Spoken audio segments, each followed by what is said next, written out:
In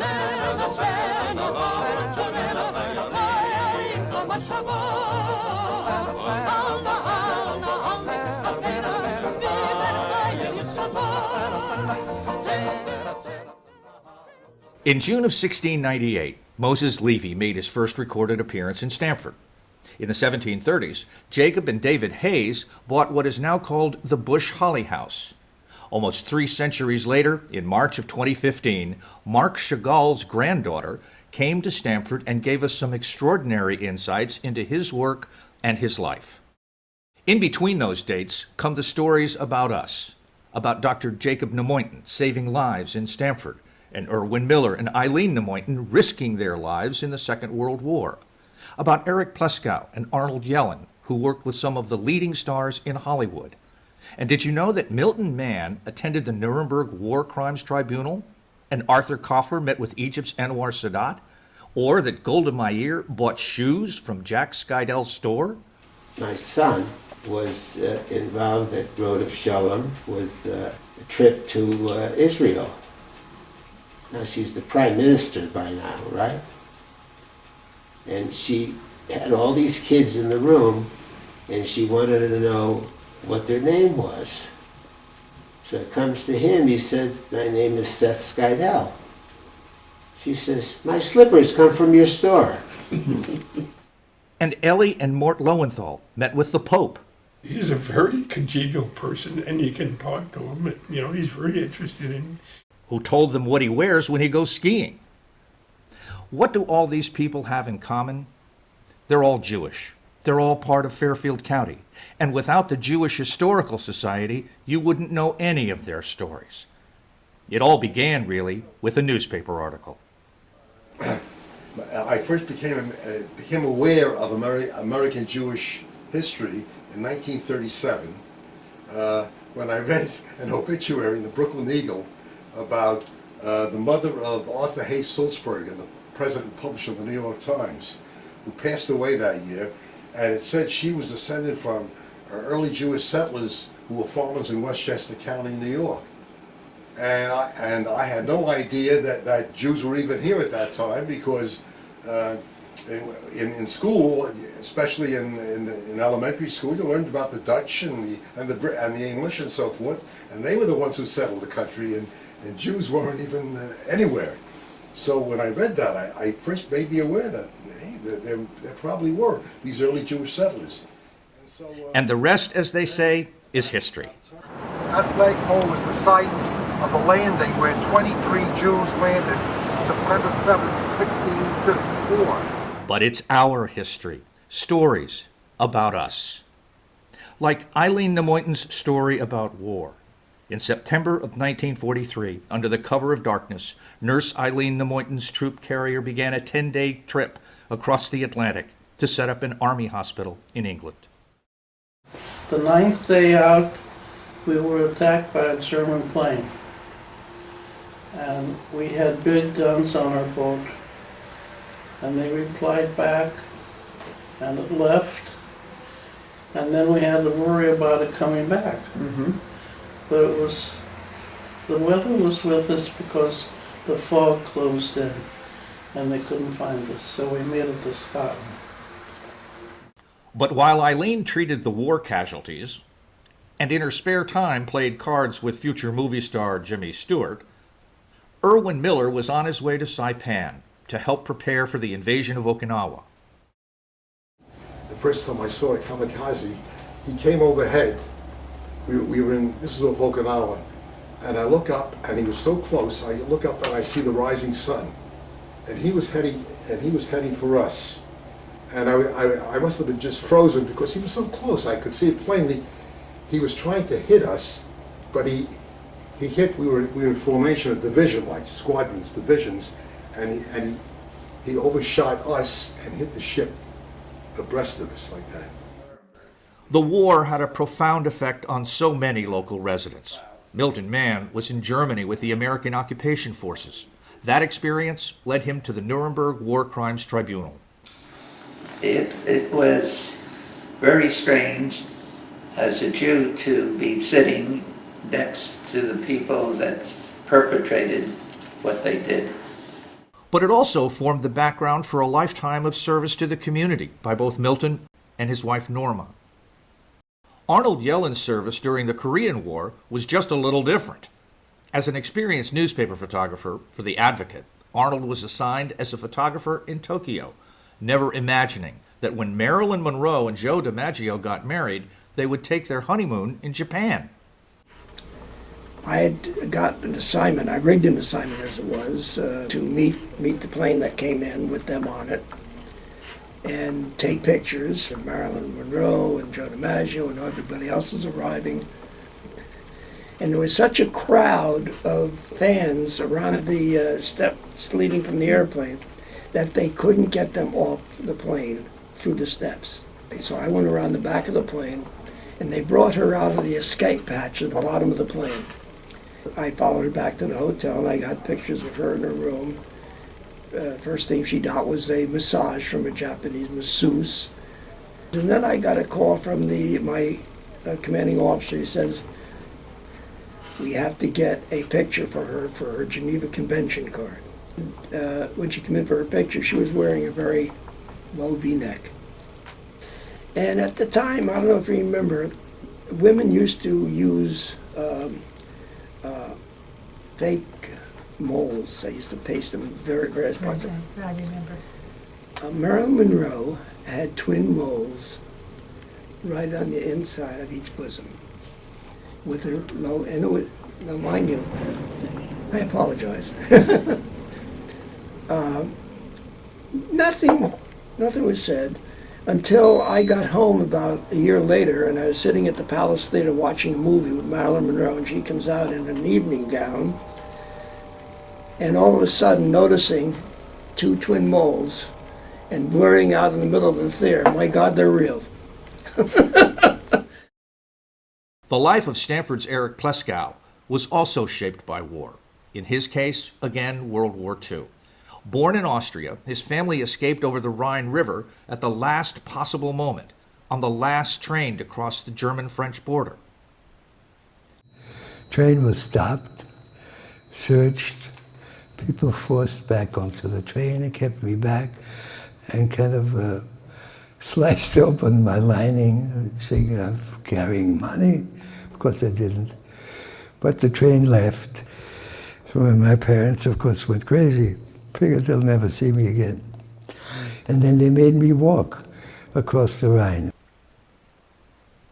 The family made their way to the U.S., where the teenaged Erich joined the Army. Then came one of the highlights of his life, crossing the Rhine for the second time, this time with the victorious American Army. So the moment crossing back, going back, great. crossing the Rhine, victorious, having defeated the Germans, must have been quite an Yeah, extraordinary. it wasn't quite over, but it was clearly over. Right. Clearly over, and I was going across the Rhine in a different fashion. Right. On a Jeep was much better than walking. In Europe, Glasgow was assigned to the intelligence unit. My job was to interrogate German prisoners of war, which was, for me, of course, a wonderful experience. For them, a little less so. He worked next as an Army filmmaker, documenting the death sentences carried out against German war criminals and accepting every difficult media assignment the Army offered him. He said, well, I'll tell you what, can you run a studio? He ran the studio. I was 21 at that time, and I figured I'll say yes, because what can it be? I mean, what's the big deal? If I can't do it, they'll get rid of me, but they're not going to execute me. After his discharge, he joined and ultimately became president of the United Artists Movie Studio.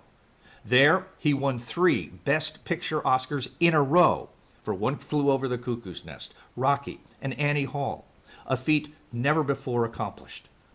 After a similar success story at Orion Studios, this former Austrian refugee was named the president of Vienna's annual film festival.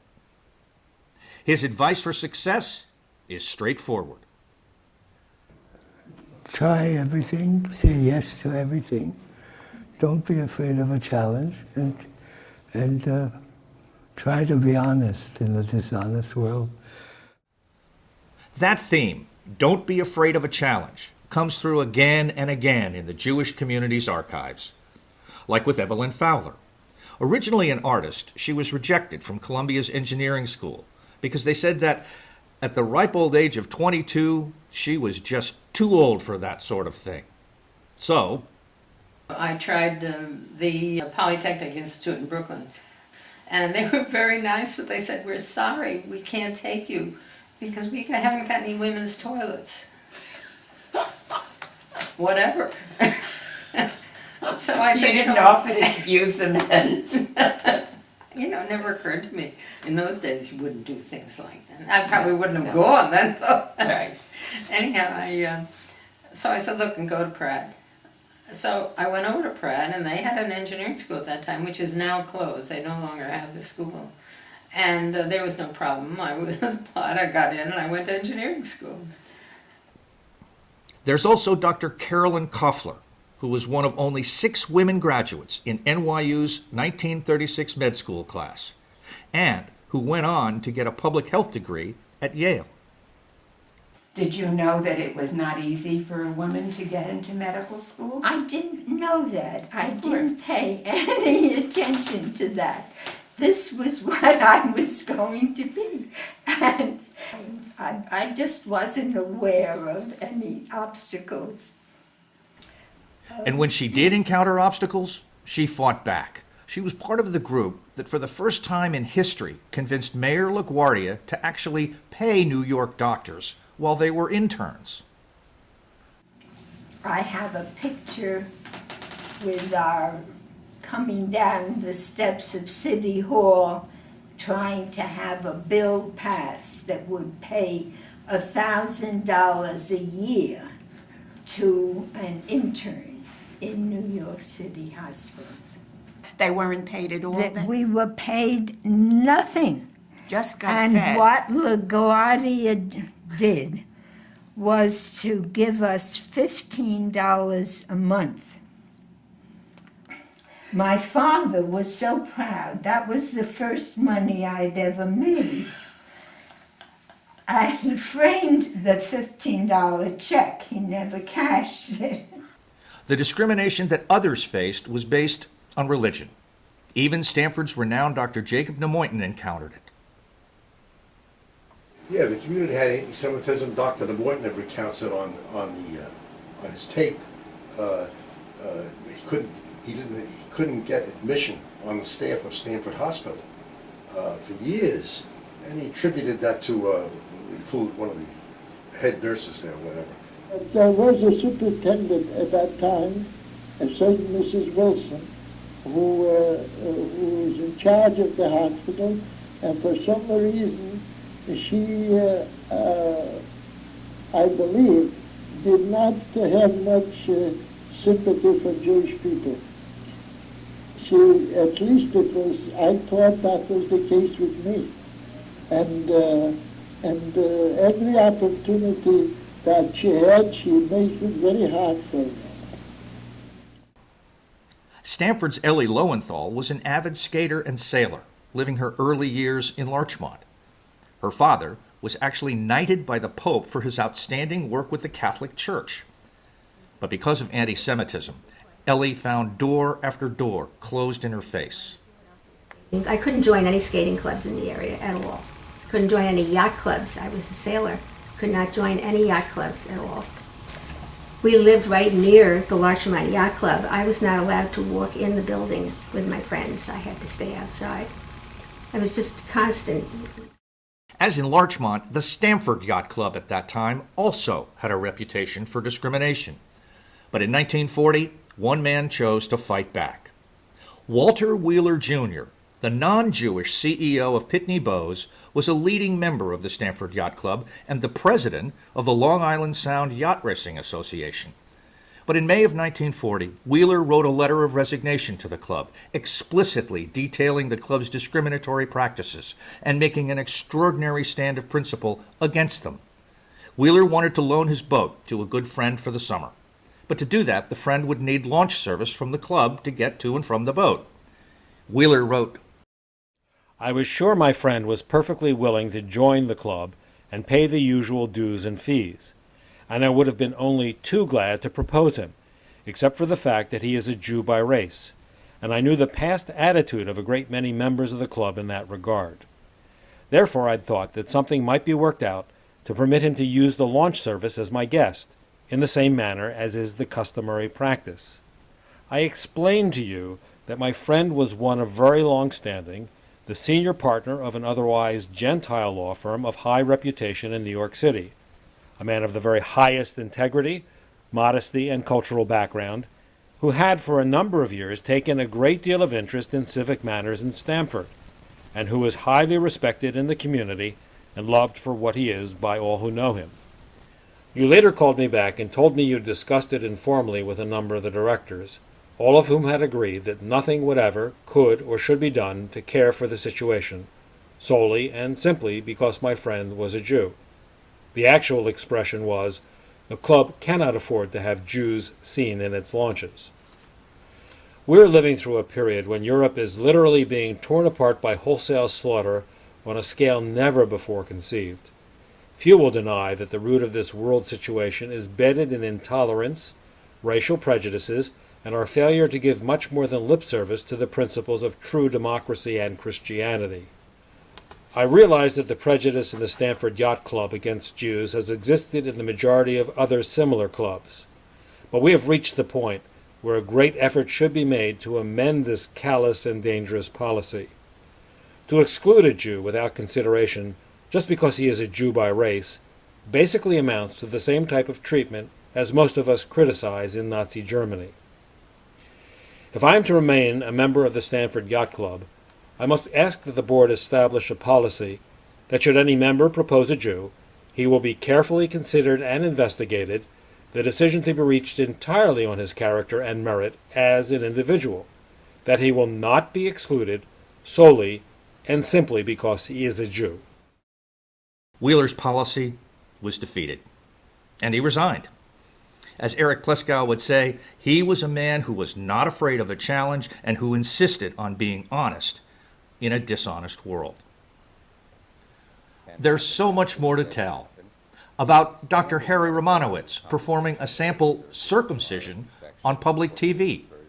We're about to perform a mock circumcision on this wonderful infant who won't be crying much because he really is a mannequin.